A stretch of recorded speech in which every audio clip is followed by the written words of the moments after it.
Okay, thank you, Scott. Um, Tonight, I wanted to talk about a topic we've touched on before, but I think it's important enough as a tool that is easy to do and so powerful. I thought it's worth a revisit, and that's mindfulness. We use that all the time in recovery for all kinds of reasons. But I want to just start by defining what mindfulness is. I think a lot of times the term is thrown around. People sometimes confuse it with meditation. People, in my mind, overcomplicate it. It's not that difficult a thing to do if we just approach it with simple terms. And at its core, mindfulness is just awareness without judgment. And it's awareness of things inside of us, it's awareness of things outside of us. And the without judgment piece is really so important because we have that little negative voice, often the critical voice in our ear, undermining us or negating things or just putting a negative spin on whatever we happen to be thinking about. And so by looking at stuff and just seeing what is, as opposed to what we think it should be or what we'd like it to be, that can be really important. The benefits, in my mind, in terms of addiction, are really because it prevents relapse, and it can help prevent relapse because of the awareness that we develop. We really start to get in touch with our bodies and our thoughts and our feelings, and if we're in touch with them on a routine basis, we can really start to notice changes that occur. And so it's also kind of an early warning device for relapse, because we start to become aware of things that might lead us, to go over the guardrails, so to speak. So how do we do it? Some people do integrate it as part of meditation. Some people, I prefer actually to incorporate into walks or some kind of movement or motion. And so if I get, too many hours on Zoom logged in for any given day, or just in my office the whole day, it's really useful for me to go outside, connect with the sky, and just do a mindfulness walk for even 10 or 15 minutes where I notice the birds, I notice the light, I notice the air, I notice how I feel with all the interacting with all those things. And just, I notice my thoughts. Maybe I'm stuck somewhere else and not enjoying the reality of what's going on that walk. Sometimes I'm totally into it. So it's just a really good skill. You can do it anywhere. And I'd suggest really just starting maybe a 10-minute duration sometime, and just try it and see how it goes. So how do we do it? So as part of this, we were really paying attention to three things. And remember, mindfulness is really just focused relaxation. It's a state of being very relaxed, very calm, but very aware. It's like alert relaxation, which is kind of a weird thing, but your mind is sharp, but you feel very relaxed, which is not really a natural state of a lot of addicts and people affected by addiction feel sometimes. So how do we start? I always start with breath. When we breathe in and breathe out, it's a signal to our body. And I prefer to breathe in through my nostrils and breathe out through my mouth. And we've talked about breathing here before, but the longer you exhale, the longer the exhale breath, that is a signal to your body to create what's called a parasympathetic arousal. It's a relaxation response. And it allows your body, it's a signal to your body, just kind of relax. So that's starting it already with just your breathing. And then that really clears the mind to allow you to focus on three areas.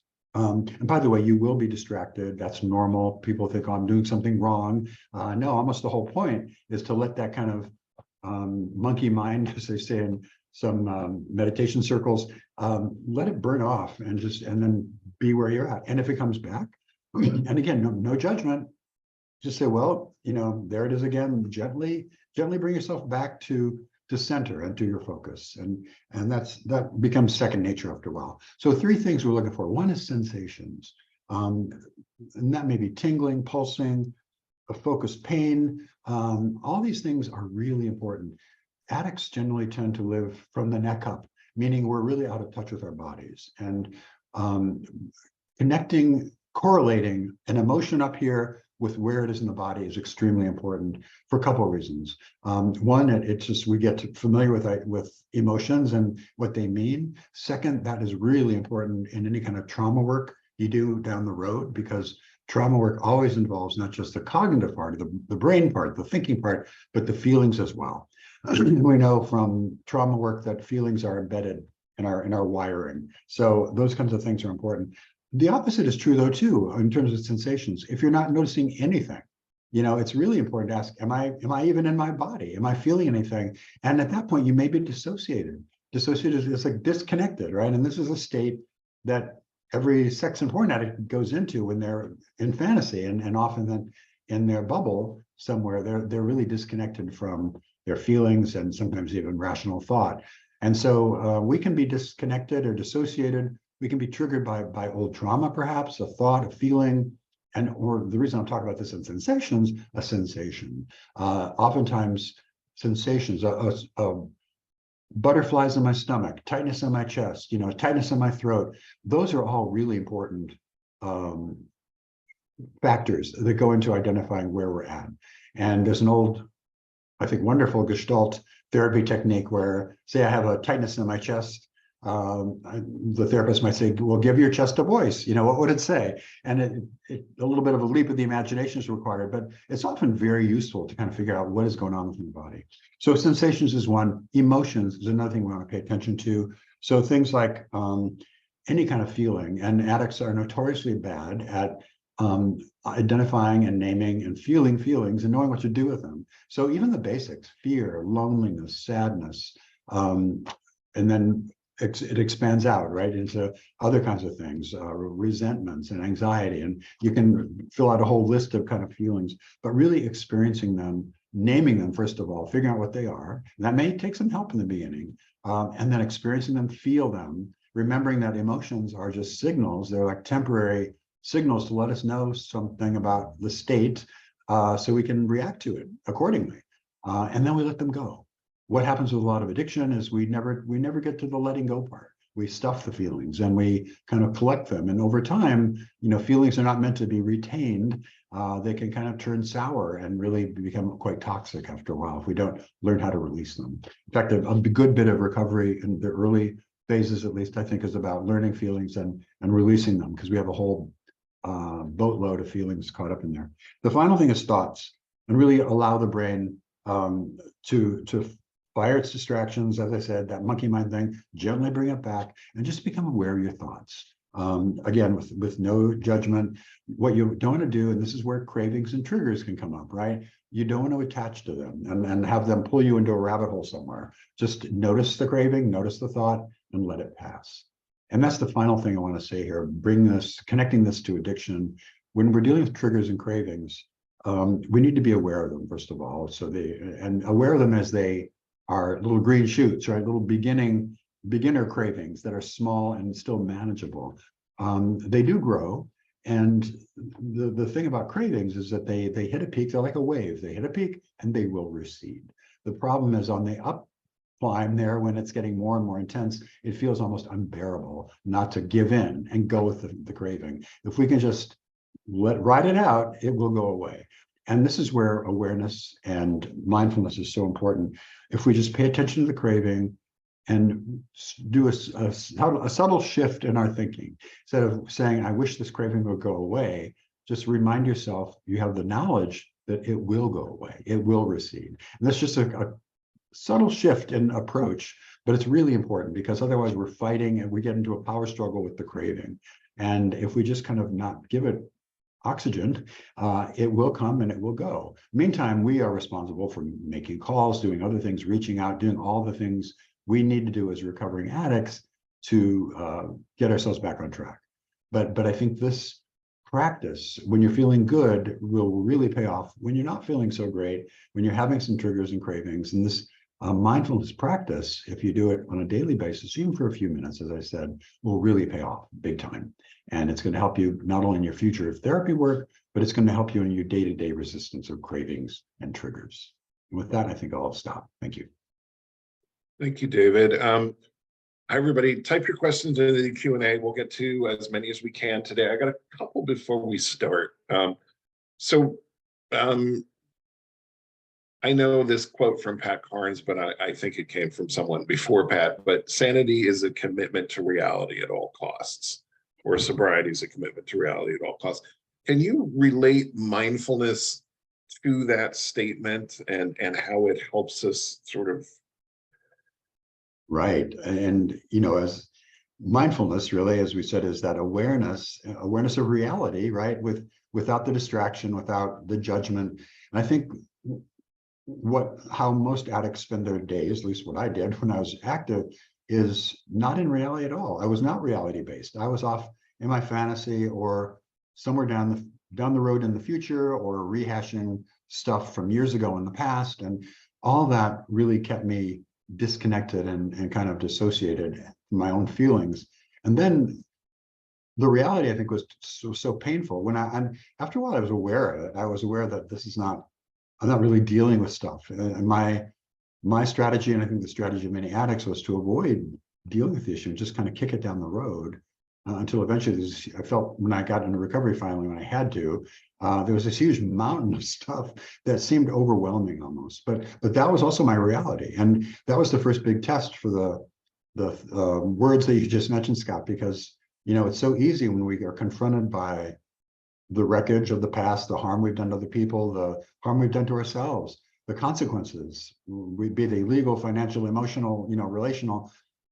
Every domain is affected by our addiction, and that reality is painful and not one that we really want to face very much. And so I think by committing to recovery, by committing, okay, I'm going to live my life in the present tense with fully awareness, right? Full awareness. That really is that commitment to reality, because fantasy, dissociation,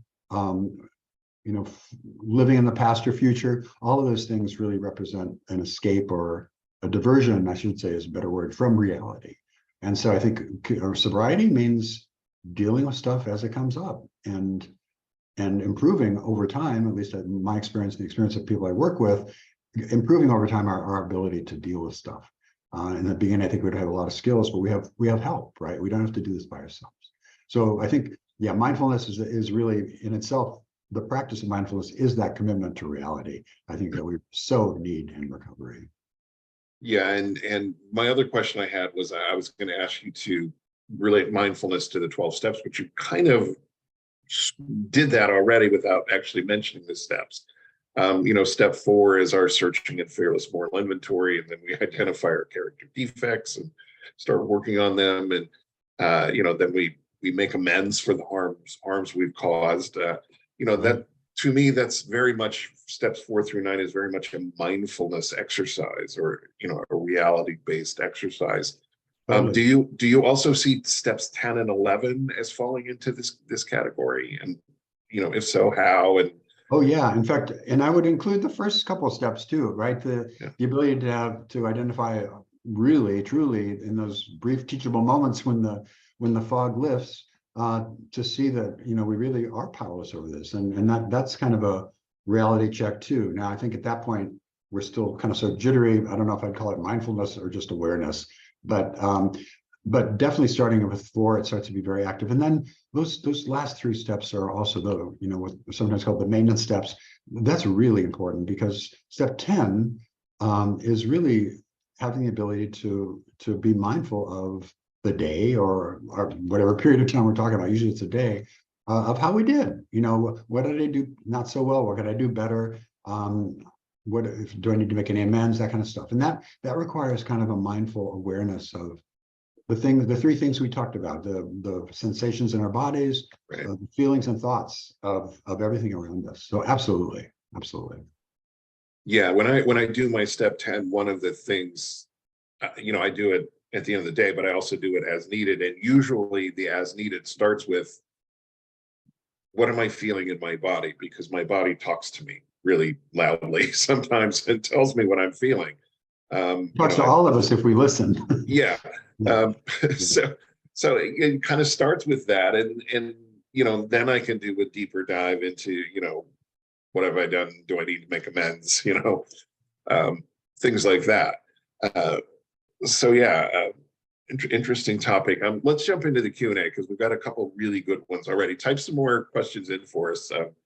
We've got plenty of time today. So, okay, after leaving Seeking Integrity rehab a couple of weeks ago, my husband came home, said he was diagnosed with erotic rage. I heard your talk on this, but what does it really mean? What does raging mean? How do I know when he is raging? What does it look like? All of this sounds so scary to me. Yes, I agree. The term erotic rage sounds terrifying. David, thoughts?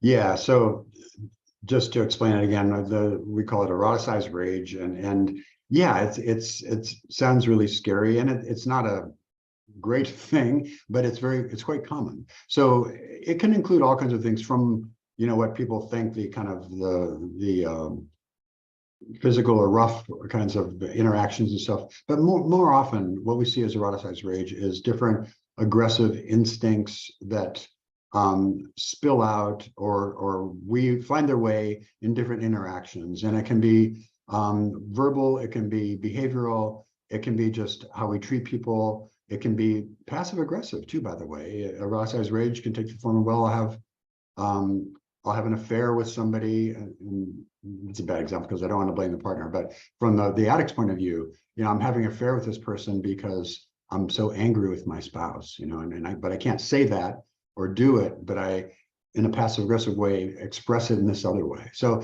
it can be direct, it can be indirect, but it's all this kind of aggressive energy that has somehow woven its way into our arousal patterns and arousal templates, and it gets kind of cross-wired with sex and sexual and eroticism, and yeah, so it can. I know it sounds bad, and it's in a few cases that it can be more direct and violent, I guess, although we rarely see that, frankly.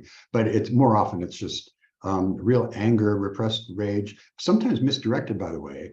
If I might be, have a lot of anger toward my father, from years ago, and that spills over into my interaction with my partner because it's displaced, it's on the wrong person, and it may spill out in ways that, might be denying sex or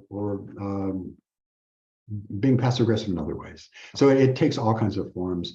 I know it can be a scary thing. It's a really useful awareness though to have, and because it's important. It's a clue, and it's an opening to really looking at deeper healing by understanding some of these patterns. And frankly, they usually go way back to childhood, to what we call adverse childhood experiences, to traumatic experiences where kids in one way or another have some kind of abuse or just dysfunctional family, or what's most confusing of all for a kid is neglect, where they're emotionally and sometimes physically neglected, and there's something missing, and it's hard to detect when they look back on their childhood. They might say I had a great childhood, but they had no parents showing up emotionally for them. So all that stuff can lead to this eroticized rage that sounds scary, but I think by really understanding how it's one of those things that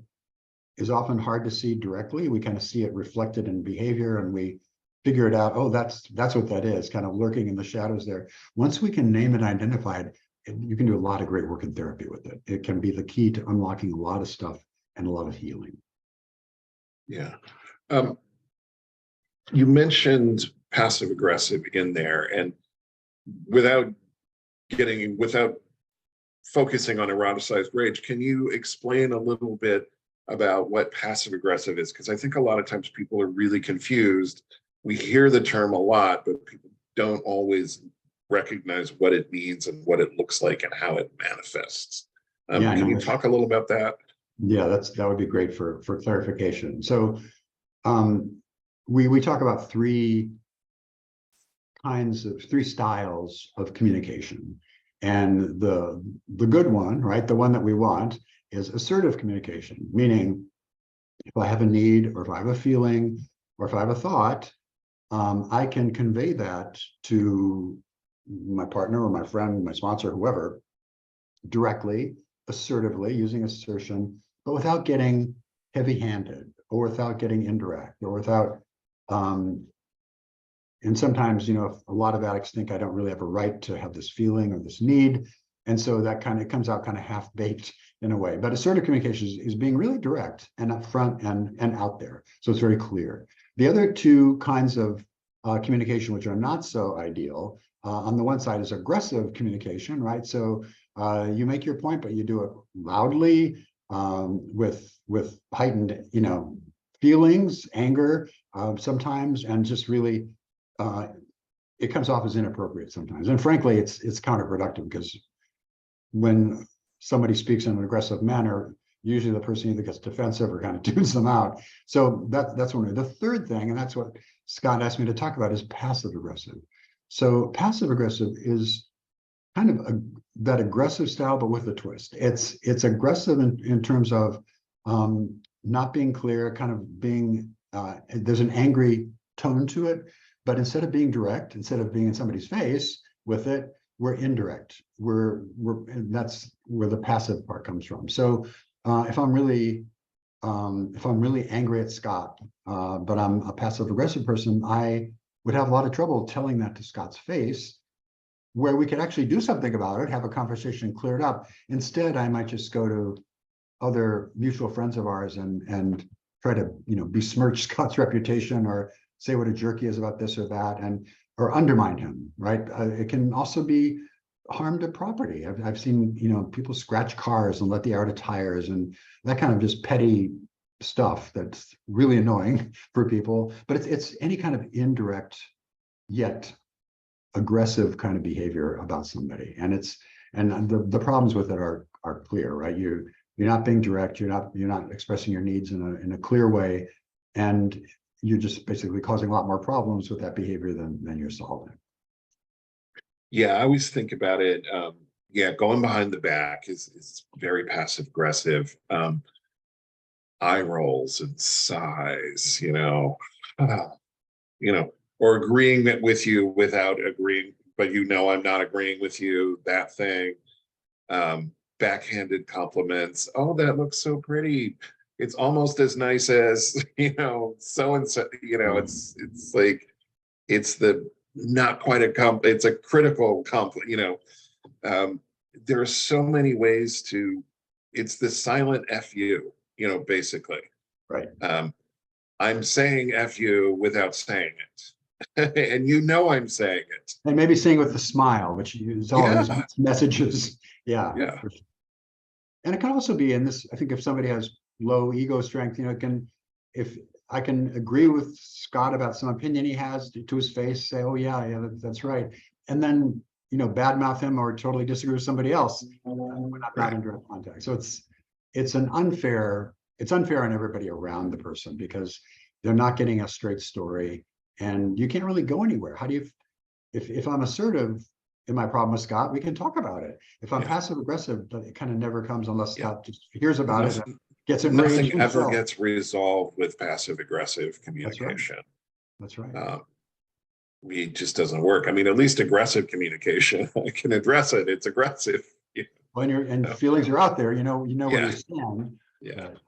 So okay, let's jump to the next one here. Why do addicts lie while doing recovery activities? This is a great question.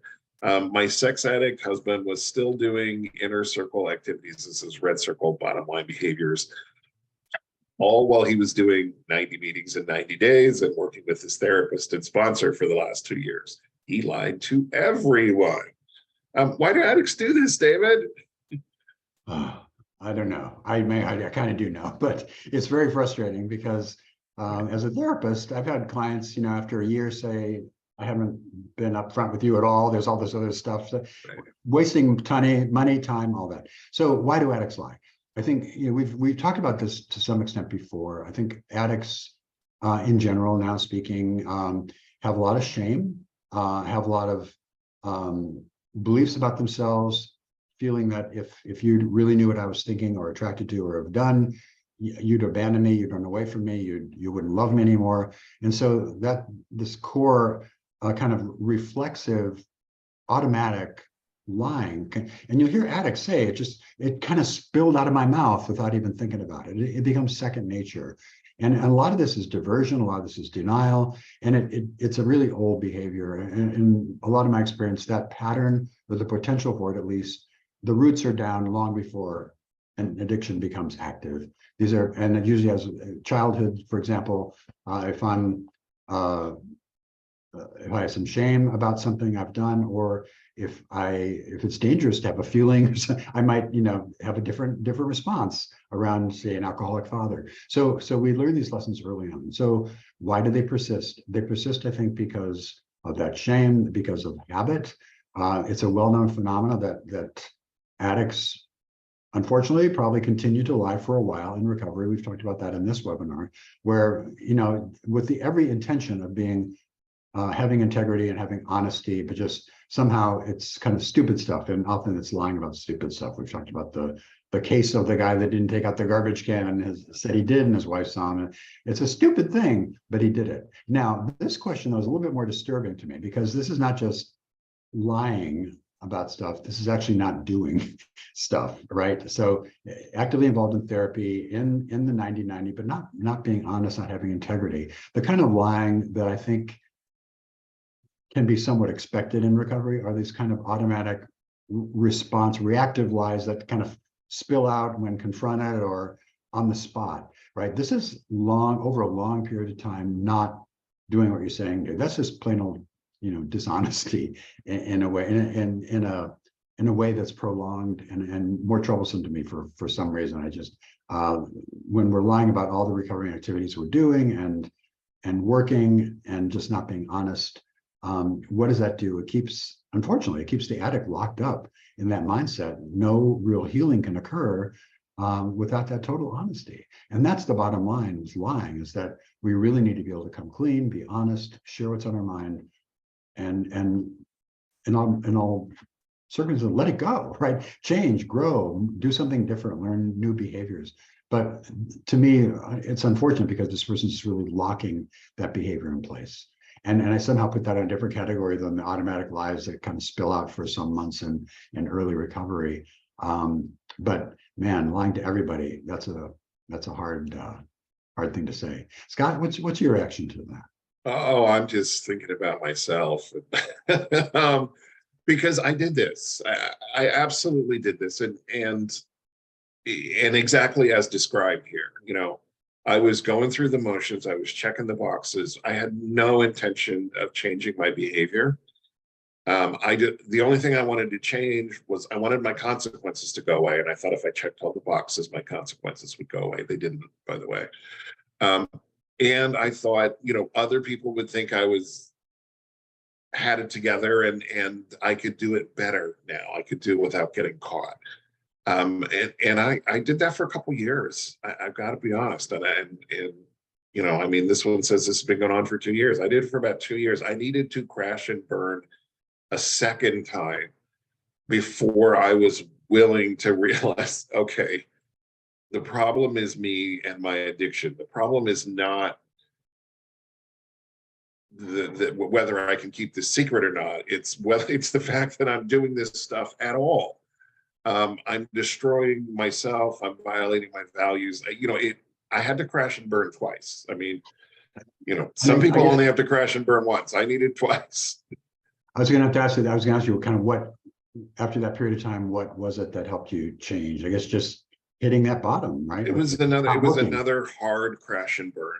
Yeah. And where everything was taken away, basically. And even then, once I realized, okay, I do need to make changes, and I do want to make changes. I don't want to live this way anymore. I was still lying to everybody because it was a habit. And we've talked about, breaking the habit of lying. It takes a good long while because, addicts, we learn to lie and keep secrets usually really, really early in life. It's a defense mechanism. It's how we protect ourselves. We just don't tell the truth about anything, and it's shame driven. It's sometimes safety driven. Sometimes if we tell the truth, we get in trouble in ways that are physically painful or emotionally painful. But it takes a while to break that habit. But what's described here is somebody who's not really focused on changing, just focused on making you think he's changing.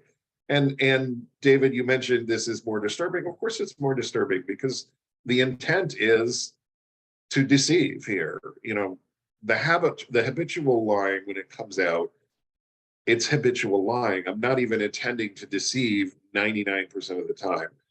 But yeah, when I'm literally blatantly lying to my therapist and my sponsor, and there's an intent to deceive here. The good news is, after I crashed and burned the second time, I actually wanted recovery. There's hope here. I don't want you to think this is a hopeless situation.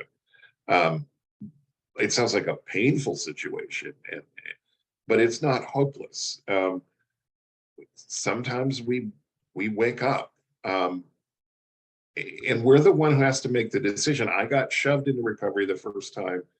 The second time, I decided I went of my own accord. So that was long-winded. Sorry.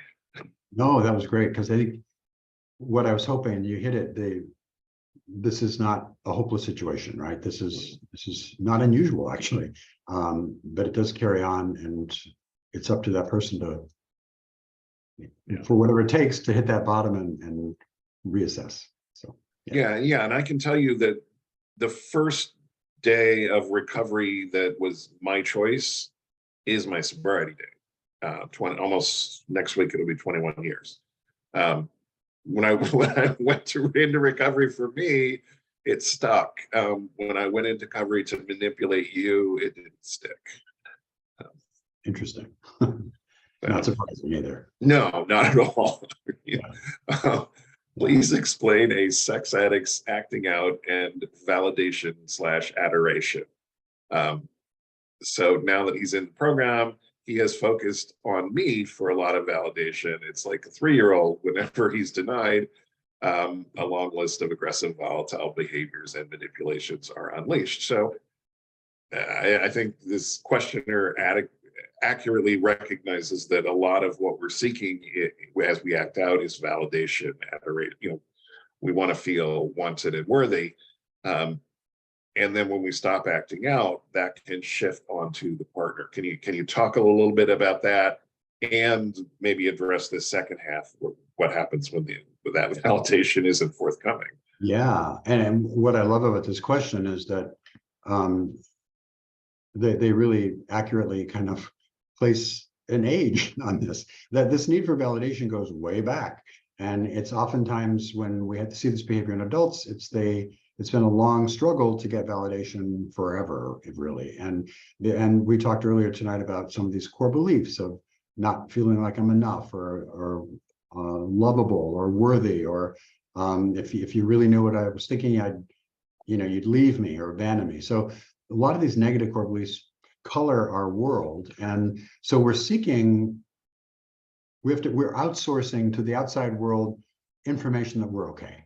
And then this constant need for validation, for recognition, for approval, to make sure that we're okay. And many clients, if not all clients that I've had, and addicts especially, will routinely look outside themselves. I think almost by definition, addicts are, at least at first, incapable of producing self-validation, right? It's really hard for an addict, without some recovery and probably some therapy, to be able to say, if they get whatever thrown off balance emotionally, they can self-correct, they can re-regulate, they can remind themselves, and this is the power of affirmations, by the way, I am enough, I'm worthy, I'm lovable, and then those get internalized after a while, and people are able to self-correct and not need, in such desperation, that affirmation from the outside world. It's very common for addicts. In recovery, it's really important to start to recognize that pattern, and because it's not a healthy pattern at all. And I think everybody, I can't say that none of us ever seek validation from outside ourselves. Of course, we like acknowledgement of a job well done, or I think it goes back to, at its most crude level, how many likes and shares on Facebook or social media, that kind of stuff is all validation. But when it gets overlaid with sex and porn addiction, especially sex addiction, we're getting validation from people. Sometimes it's somebody on a computer screen that we've never met in person, but we may be paying money to, who's going to validate us, right? Or other kinds of sex workers will validate, and that happens in all kinds of. But it's not really validation. It's faux validation. Yes, exactly, and that's where I was going. It's a transaction. I pay someone to tell me I'm, the best thing since cream cheese. So it's not validation, and everybody knows it feels hollow, but in the moment it feels good. It's like a balm. It's temporary, though, really temporary.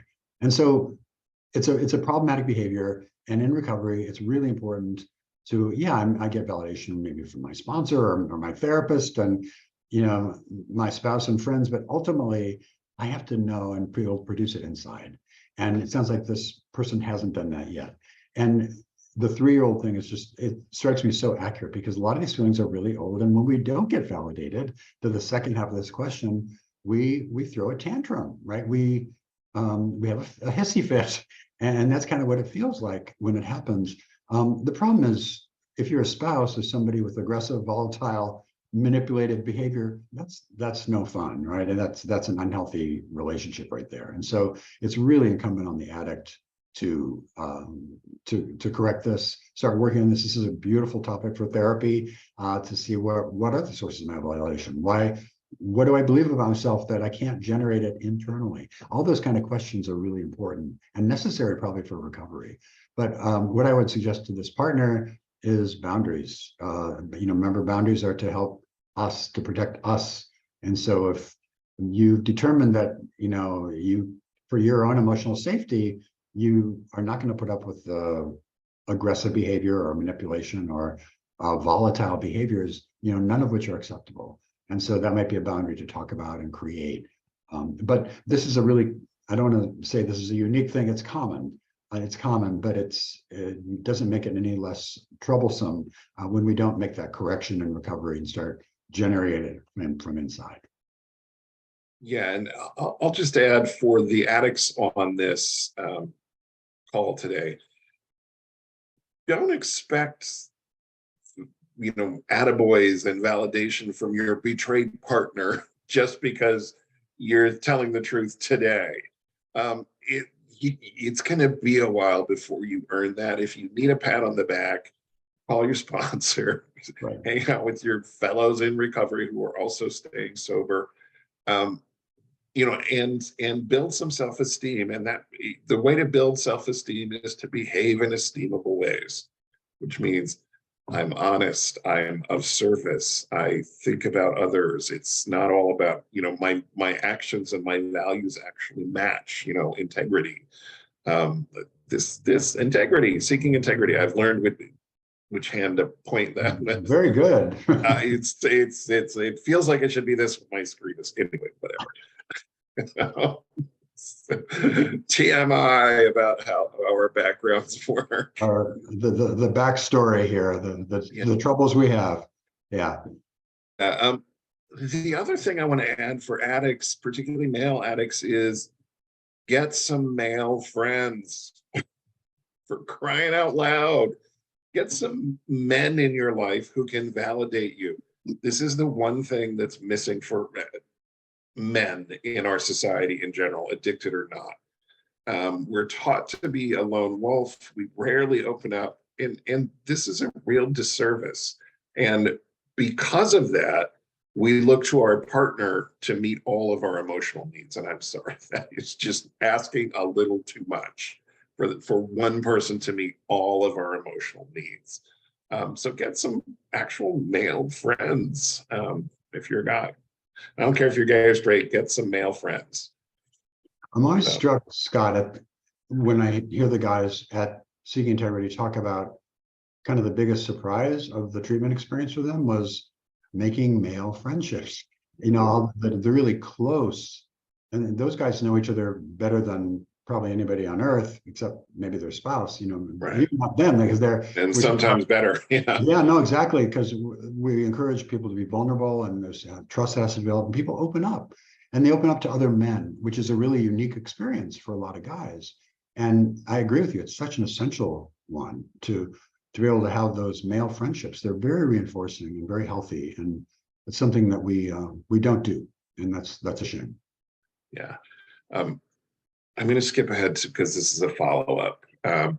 Brushing his teeth warrants a parade. And the next one says, I feel like I'm now his new, it says prostitute target, but I'm going to assume that means prostitute target. Basically, I got validation for prostitutes. Now I want it from you. Can you talk a little bit about healthy intimacy versus this type of almost aggressively seeking external validation. Because as a partner, I want to validate. By the way, David, you are the best thing since grilled cheese. I want to validate that for you.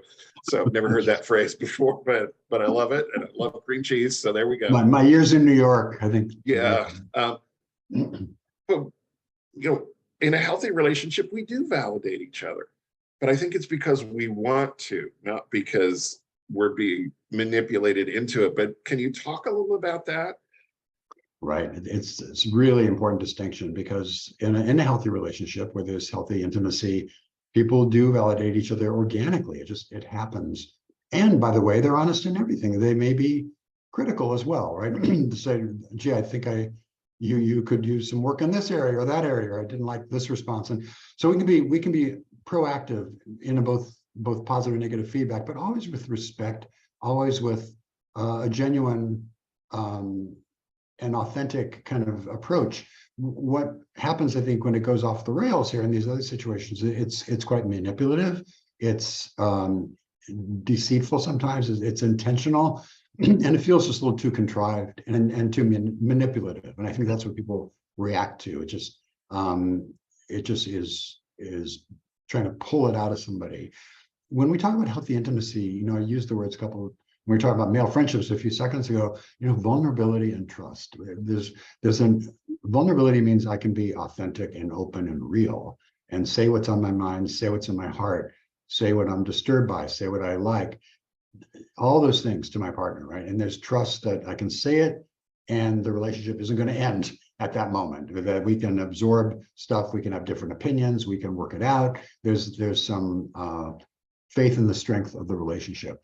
That's a healthy thing. But what really can be very toxic to that healthy dynamic is this kind of manipulation, the excessive need of somebody to be validated or told they're okay, when eventually they should be getting that from their peers, not just their spouse, as you said, but also from inside us, that these beliefs that I am okay, and that for those of us that are programmed with other messages, that may take a while and some therapy, but it's a really important piece of it, because we can't continue to put a burden on our spouse or our children or anybody in our close orbit by kind of demanding that they tell us we're okay, whether they believe it or not. It just doesn't work that way. And when I see that kind of manipulation, I'm a little bit pained for the addict, because I know there's a lot of everything from self-doubt to self-hate in there that's kind of informing that and creating this excess need for, am I okay? Am I okay? And that's just not how it works. And I think in program, as you mentioned, we do esteemable things, right? We live with integrity, we do service, we are there for people, we're there for our families and our spouse, and with authenticity. And I think that is what intimacy is about, not the manipulation or continuing to try to get what we think we need, when it's just really it eventually is really toxic for the relationship. And I think you heard the frustration with the spouse that posed that question. Oh, yeah. And rightfully so. From an addict perspective, this comes from, again, 3-year-old and earlier, I learned that I was never, ever going to get my needs met because I didn't matter. So the only way I could get what I needed or wanted was to manipulate, and that's how my mother got her needs met. She would lie and manipulate, and she did it to me. She did it to my sister. She did it to my dad. And I started doing it, and I got really good at it. And it was the only way I knew how to relate. And I was pretty convinced that, if I just trusted you to love me and meet my needs, you weren't going to do it, because that was my life experience. And even if you were perfectly willing to do that and wanted to do that, I still didn't trust you to do that. And this is something that, as an addict, I've had to work on and overcome. And these messages are hardwired right in my brain at this point.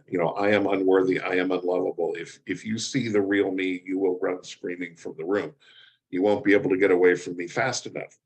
This is my operating system. If I'm a computer, that's in the OS. And and I need my other logic circuits to come in and say that's not true. People have proven over and over that that's not true.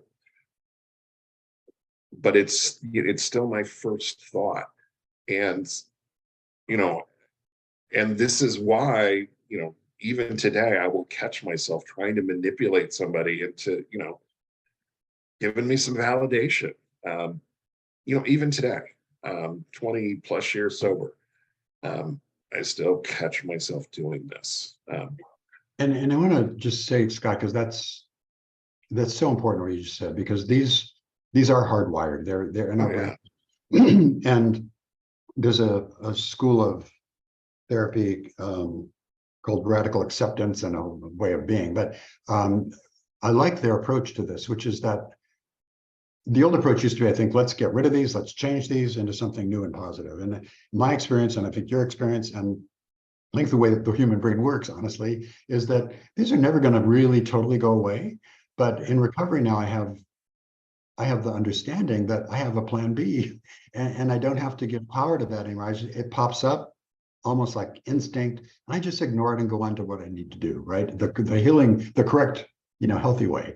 And so that's a really important point, because I think a lot of people have the expectation, well, all these things will be changed. I'm a new person. And yeah, we are new people and we are very much changed, but this old programming is still kind of in place, but we just have to kind of ignore it and move on to the newer ways of doing things. Yeah, I mean, when we talk about attachment styles, there's secure attachment, insecure, various forms of insecure attachment. Addicts, we have the various forms of insecure attachment, and often betrayed partners too, because of the betrayal and the wounding, in the relationship, if not earlier in life. We can develop what we call earned security, which is, reality checking and actually being vulnerable and letting people accept our vulnerability without judging us, things like that. But still, at my core, I'm pretty avoidant with my attachments. I'm just, don't hurt me, stay away. I want to talk about a little bit related to this, an experiencing we see every day in group therapy at the program in LA, where we encourage people to be vulnerable and open up, because we know that's how connections are made. And where we're talking about before, this hardwired belief, everybody in the room in at least the first week always has it. It's like, if I really tell these guys what I've done, who I am, what I think, what I like, people are going to run screaming from the room. I will be abandoned. And it's so counterintuitive, at least in the beginning, to really take a chance, to take a risk, to open up. And sometimes, as an exercise, we ask people to tell a secret from their past, just to get it out there. And always, and I never use that word, but always, when we are vulnerable, in a safe space at least, people don't run from the room. They tend to lean in. They actually feel closer to us. And I've seen it thousands of times in group, where somebody will say something, open up, a heartfelt, sincere, admission of something they've done or thought, and the other guys will lean in because they relate.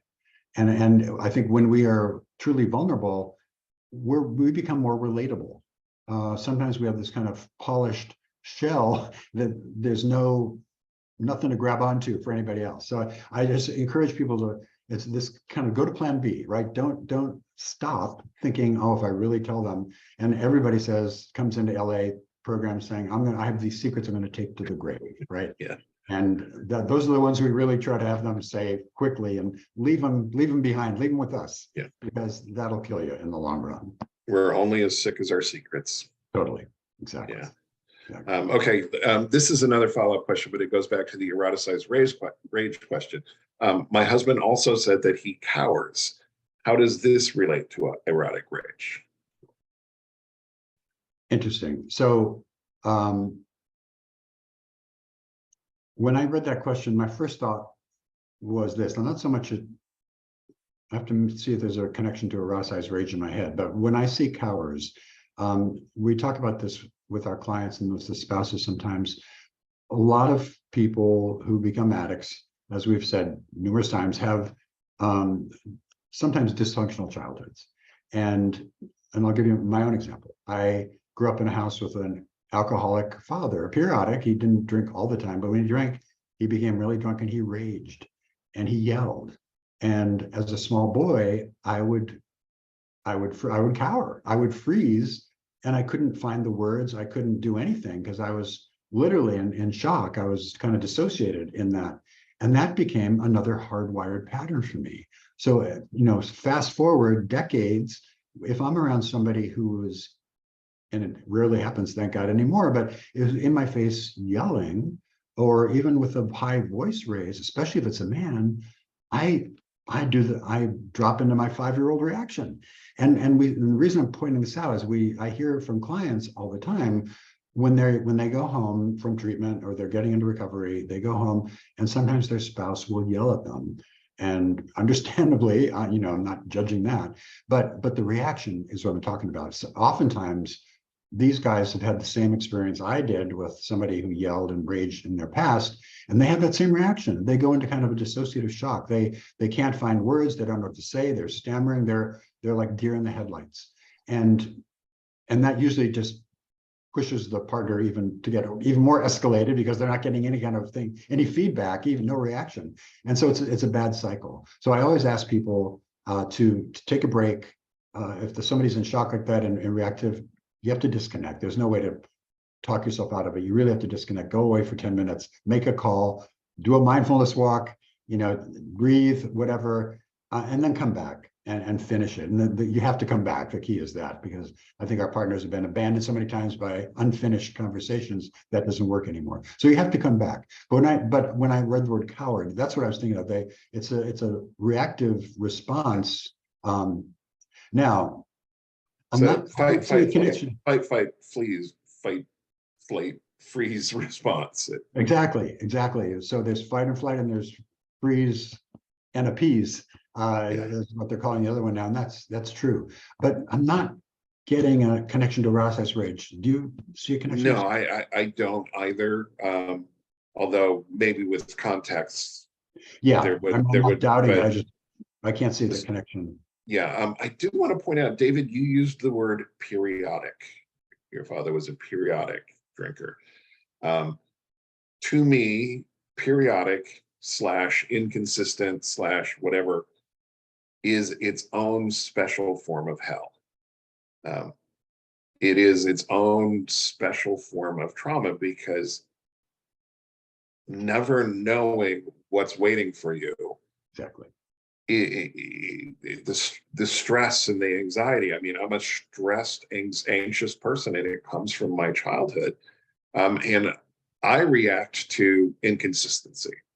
If people around me are nice one minute and not nice the next for no reason to me, Right. it sends me over the edge. I still react as if I'm that small child. And I guess I just uncovered the next bit of my trauma to work on, the next layer of the onion to peel. But I Yeah. mean, do you see this inconsistency as a form of trauma?